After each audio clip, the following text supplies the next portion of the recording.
Whitney Houston had it all. She was America's sweetheart, a world-class diva.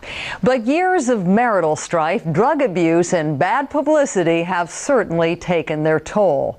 Still, it's hard not to watch Whitney's public and private life unfold. Her odd behavior on Being Bobby Brown, her husband's new reality show, is one of the main reasons the series has become a summer sensation.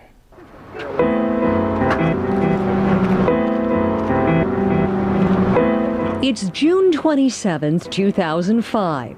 The press is gathered in Atlanta, Georgia for the reality series premiere of Being Bobby Brown.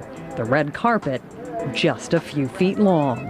The VIPs, few and far between. The woman emerging from the limousine, a shell of the superstar we once knew. Can we get some shot? Hi, how are you? Hi. As you know, with this disease, you're never fully recovered. As long as you've been using, that's how long it's going to take you to, kick it, But my wife is doing wonderful. She looks amazing. Flashback 12 years. If ever an artist had one moment in time, this was hers. It was almost superhuman. Just Streisand. You could not escape I Will Always Love You. And with that stunning ballad, all eyes were on Whitney Houston. 1992's The Bodyguard ushered in a musical icon, a crossover talent with blinding beauty, unlimited potential. 9 albums, 7 consecutive #1 singles. There were Grammys, there was glory. She was pop's greatest love of all. This was not something that was cooked in a recording studio. This was raw talent. I'm saving all my love for you. With a cousin named Dion and a music mogul named Clive, Whitney Houston was packaged, polished, primed. But long before the darkest of days, there was pressure. And there were hints of rebellion ahead. Excuse me, can we go through? What she found is that, oh my gosh, I can't, bring my soup up to my mouth anymore. I can't, I'm so micromanaged and so under a microscope. Oh, I'm just ready to be who I used to be. And then she meets Bobby. They say I'm crazy. Bobby was Bobby Brown, R&B's chart-topping bad boy. And Mr. Brown's prerogative? Make Whitney Houston his wife. Nobody expected it to last. Everybody thought it was a fleeting moment. All girls love bad boys. It's one thing to date one, it's one thing to do one, but you married him?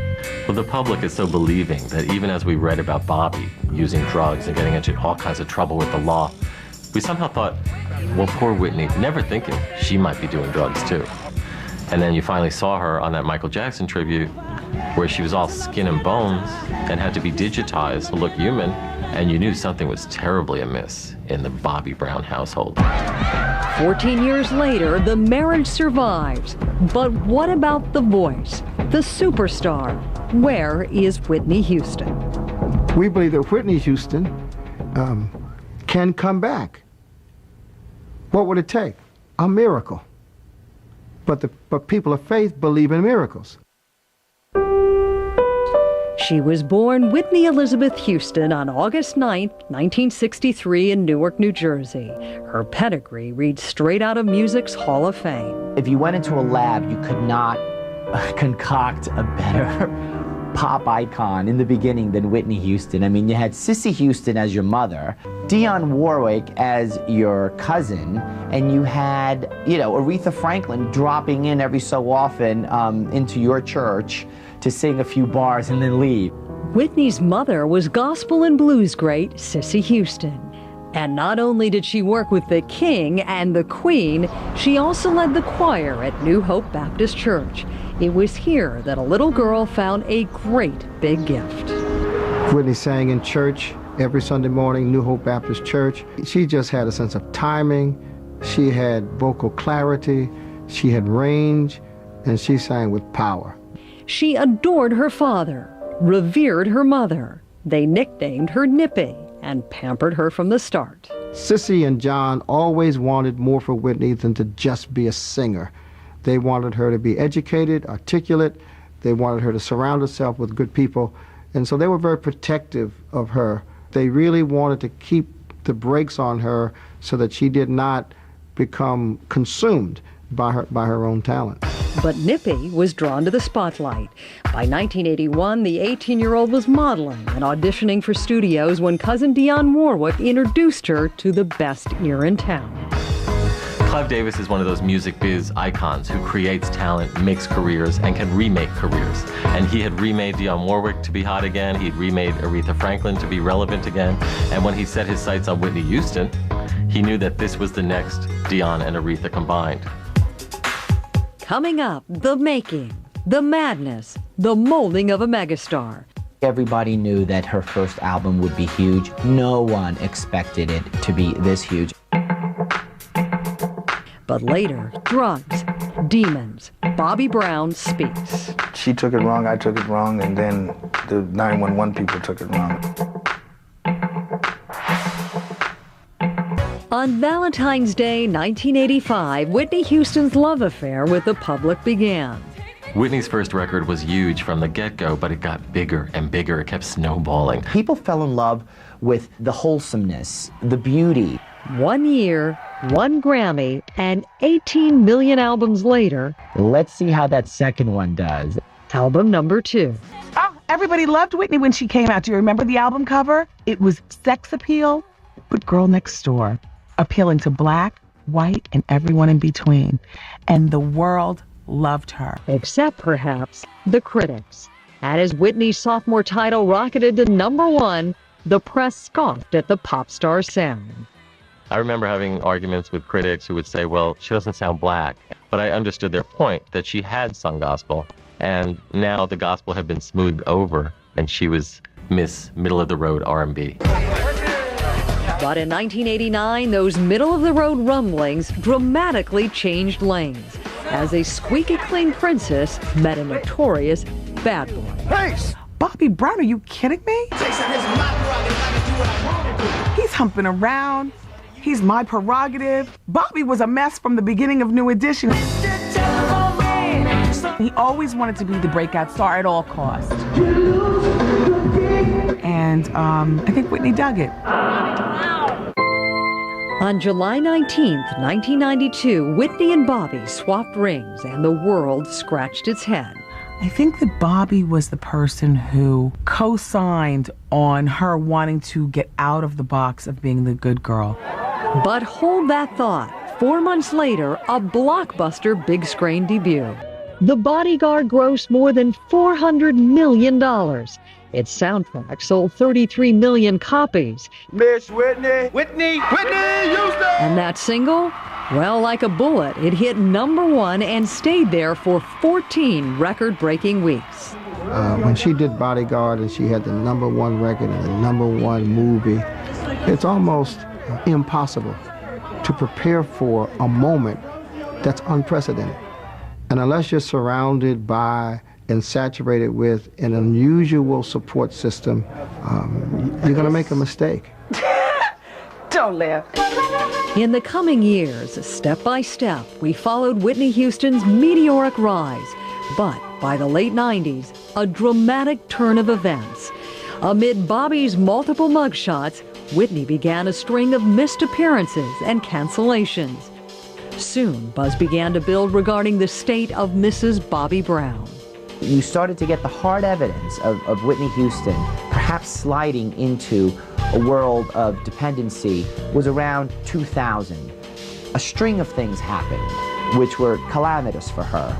In January 2000, a pot bust in Hawaii. March 2000, an Oscar rehearsal goes up in flames. She was missing cues, she was screwing up, and then come showtime, we all turned it on, and that's not Whitney Houston, that's Faith Hill. Headlines reached a fevered pitch 1 year later, when the skeletal superstar emerged at a Michael Jackson tribute. It was like, if there's any doubt before that Whitney Houston was having problems with substances, look no further. This is the ultimate proof. Tonight. In December 2002, an infamous interview with ABC. First of all, let's get one thing straight. Crack is cheap. I make too much money to ever smoke crack. Let's get that straight, okay? We don't do crack. We don't do that. Crack is whack. And approximately 2 weeks after Diane Sawyer, I did my radio interview, but that became a light bulb moment in my career. So Whitney, as far as you stand with drug use, is there drug use going on at this present time? Who are you talking to? To you, Whitney, you. No, you're not talking to me. I'm a mother. Only my mother has privy to that information. You talk to your child about that. Don't ask me no questions like I'm a child. The conversation lasted for 28 minutes. And had lots of peaks and valleys. What would you say the biggest issue is in you all's marriage? You people. You people like to run your mouth. Yeah. But most of all, what I got from the conversation was a woman still in the grip, in the struggle. Then, December 7th, 2003, the 40-year-old diva dialed 911. Fulton County 911, what's the address of the emergency? Ma'am, I'm at, what's the address? She was very excited and said that her husband, Bobby Brown, had hit her with an open hand and she had a cut lip and bruised cheek. A domestic dispute, Bobby Brown claims, was overplayed. Me and her were playing, and she took it wrong, I took it wrong, and then the 911 people took it wrong. But then it had been. 3 months later, an announcement that took no one by surprise. Whitney Houston checks into rehab. The singer's publicist announced. But just days later, Whitney walked. Finally, in March 2005, intervention by way of an unmarked police car. Whitney Houston did not voluntarily admit herself into a rehabilitation facility. Well, sources tell People magazine that it was Sissy that got a court order for Whitney's second rehab and just said, get yourself cleaned out. This cannot go on. I'm working on a year and a half of sobriety, and my wife is she's working on her year. So we're really doing good, and I'm proud of her. In June 2005, the embattled superstar emerged from rehab. Just as the world got its first look at her husband's reality on Bravo's Being Bobby Brown. Shot over the course of 6 months, it's an eye-opening look at Whitney's life before her latest intervention. Well, the buzz around the show is it's a train wreck. Which makes you want to watch it. That's what a reality show should be. I'm ready to get down with the get down. Good loving. Some good loving. Go sleep. But what about the icon at the heart of Bobby Brown's now 14-year reality? Can she, will she, ever return as pop's greatest love of all? Can Whitney come back? Not the way that we knew her. I don't think that Whitney Houston will ever hit those notes again. But you know what? A Whitney Houston that's half of the original is still better than most people out there now. I think anything that she does from this point on in her life is going to be historical. She's a very talented and very focused woman right now. And I'm, like I said, I'm very proud of her. Honey, I am extremely proud of you, and I love you dearly. Whitney Houston may soon reunite with her old mentor, Clive Davis. The two met in June to discuss a new album. No release date has been set. As for Being Bobby Brown, the season finale airs on Thursday, August 11th.